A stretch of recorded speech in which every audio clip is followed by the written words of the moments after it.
1927. Advances in biotechnology were helping people improve their physical and mental abilities to an amazing degree. Provided, of course, they had enough money. A new breed of people was emerging, half human, half machine. And in Detroit, at least, not everyone was happy to see it. I'd just landed a job as head of security at Sarif Industries, a cutting-edge biotech firm. David Sarif himself handpicked me for the job, said he needed me to keep his people safe. My ex, Megan Reed, was one of them. Brilliant neuroscientist, Megan had found a way to make augmentation safe and affordable for everyone. All she had to do was present her research to Congress. But the night before her big meeting, my security measures failed. A team of Black Op mercenaries stormed into Sarif headquarters, massacring everyone in sight. 3 of the mercs were heavily augmented walking tanks. Their mission?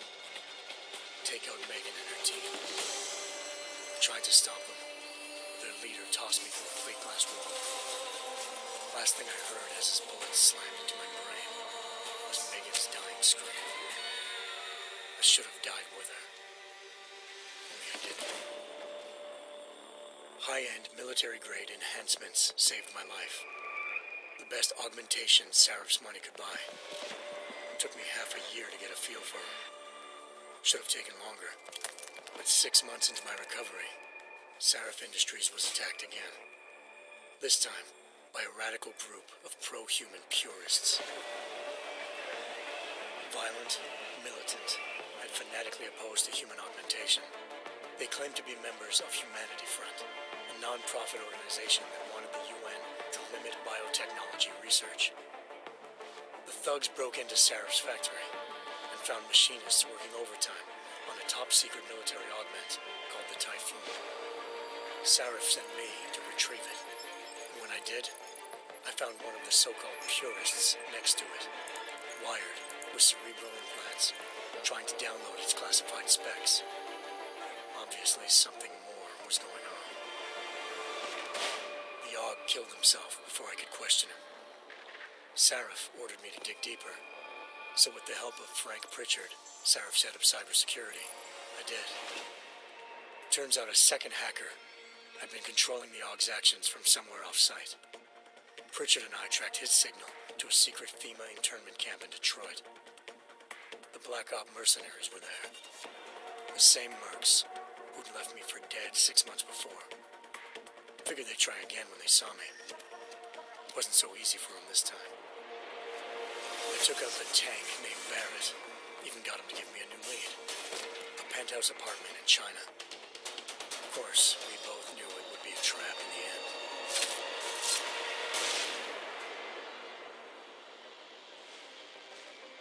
Hengsha Island, China. Home to a city so crowded, they had to build a second city on top of it. Trying to find clues in Hengsha wouldn't be easy. Lucky for me, I wasn't alone.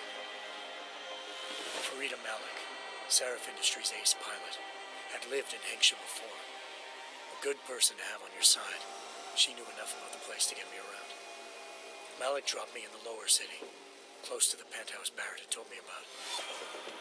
Bell Tower Associates, a private security firm under contract to the Chinese government, had agents tossing the suite when I arrived. Just not for the reason I'd been expecting. Turns out the man who lived there was a criminal hacker named Van Bruggen. The same hacker who'd been remotely controlling the AUG in Sarif's factory. Van Bruggen's panicked decision to force the man to commit suicide had been a mistake. Now his mercenary partners were gunning for him, and I needed to find him before they did. Locating Van Bruggen meant playing nice with the Triads, Hengsha's organized crime lords. They had the hacker holed up inside a low-rent capsule hotel. By the time I found him, Van Bruggen had no qualms giving up the woman who hired him. Zhao Yunru, president of the Taiyang Medical Corporation. According to Van Bruggen, Zhao wanted to monopolize the augmentation industry and had hired Black Op mercenaries to destabilize her competition. Sarif Industries was at the top of her list. To prove this, I needed to get inside TYM and grab a surveillance hologram off a server.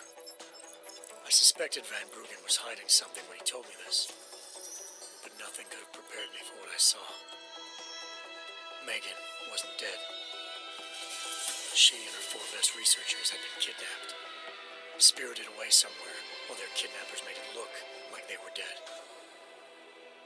Desperate to learn more, I confronted Zhao in her penthouse. She claimed to be a pawn in a bigger plan, and hinted at a group so powerful it controlled global interests at a whim. Then she slipped into a panic room and hit the alarm, forcing me to make a very quick exit. I figured Zhao was lying, but part of her confession made sense. David Sarif had been worried about his people.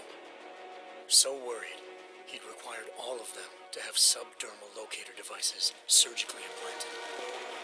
The GPOs would have been broadcasting the day of the attack. But Zhao said a single call to Picus, the world's leader in global 24-hour satellite news, and turned those signals off. I needed to fly to Picus headquarters in Montreal if I wanted to learn more.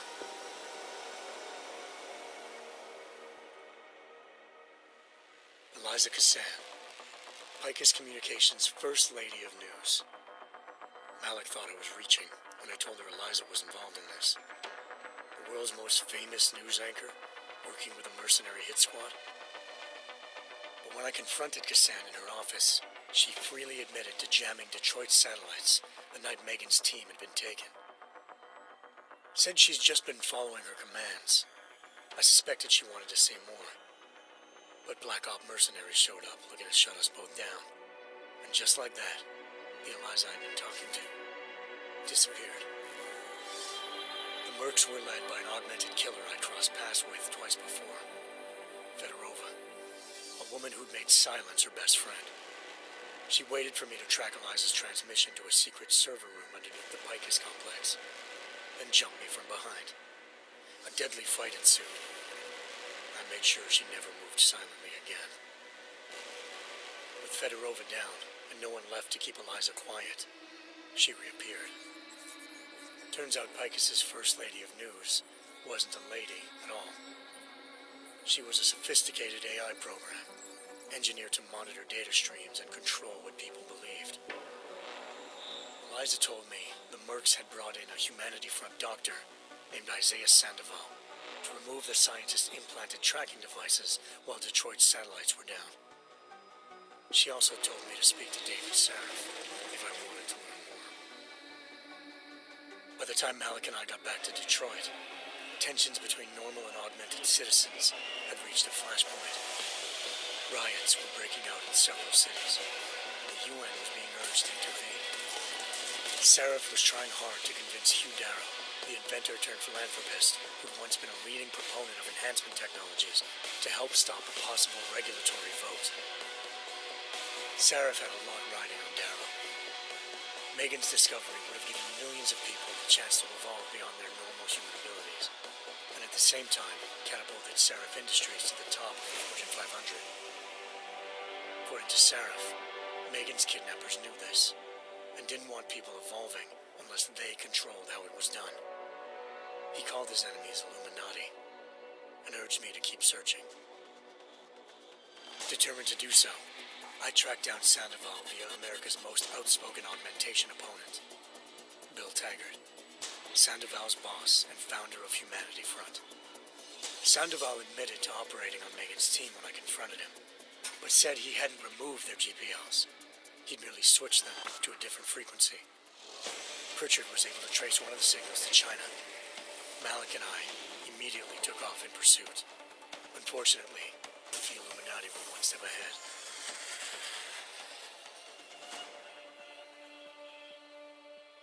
Ambushed. Shot out of the sky by Bell Tower Associates, seconds after entering Hengsha's airspace. Malik's piloting skills saved me.